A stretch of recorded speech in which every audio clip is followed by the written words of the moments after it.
What if the fate of an entire kingdom rested in the hands of a single girl? In the land of Novia, where golden hills kissed the morning sun, peace and laughter filled every valley. Princess Lily stood quietly in the palace courtyard, her necklace glinting in the light, unaware that destiny was already calling her name. While others sought power and glory, Lily carried only faith and a heart that longed to heal her people.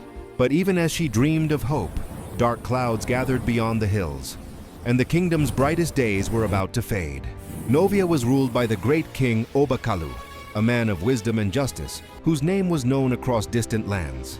His palace stood tall, like a mountain of gold, surrounded by gardens that bloomed with every color of joy. The king had 3 beloved daughters, Princess Grace, Princess Mary, and Princess Lily. Each daughter carried the light of Novia in her own way, cherished by her father and adored by the people. Grace was wise in knowledge, Mary was gentle in kindness, and Lily was humble in spirit. Grace read the scrolls of the ancients, Mary healed hearts with compassion, but Lily found her strength in quiet faith. But when the sky turned cruel, only one could save them all. One year the rivers dried, the earth cracked, and hunger swept across Novia. The songs of the land turned to silence, and the people looked to their king for hope. King Obakalu gathered his daughters before the royal court. With a heavy heart, he said, "Whichever of you brings back the water of life shall rule Novia after me."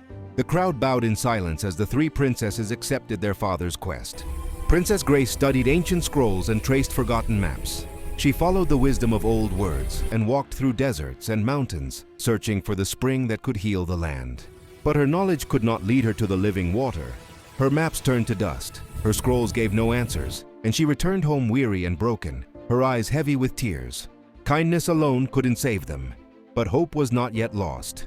Then Princess Mary set out, carrying only her courage and her heart. She helped every stranger she met, feeding the hungry, clothing the cold, and offering comfort to the weak.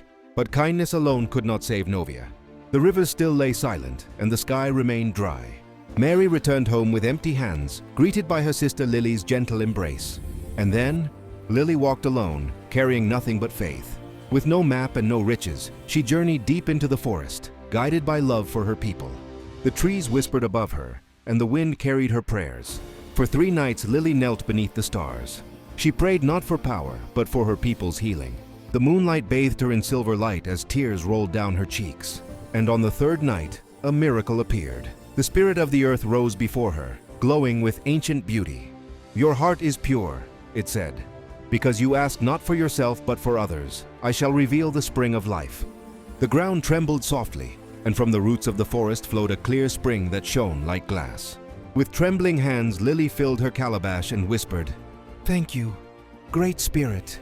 She journeyed home through the morning mist, the calabash close to her heart. With each step, the clouds began to gather, and the wind carried the scent of rain. Could one girl's courage really restore an entire kingdom? When Lily poured the sacred water on the land, the heavens opened. Rain poured down upon Novia, rivers came alive, and the people danced in joy, shouting her name. "Lily! Lily!" King Obakalu wept with joy. He placed the crown upon Lily's head and declared, "You shall be called Queen Lily the Wise, for true wisdom is found not in pride, but in service." And so peace returned to Novia. The rivers sang again, and the people prospered under Queen Lily's gentle rule.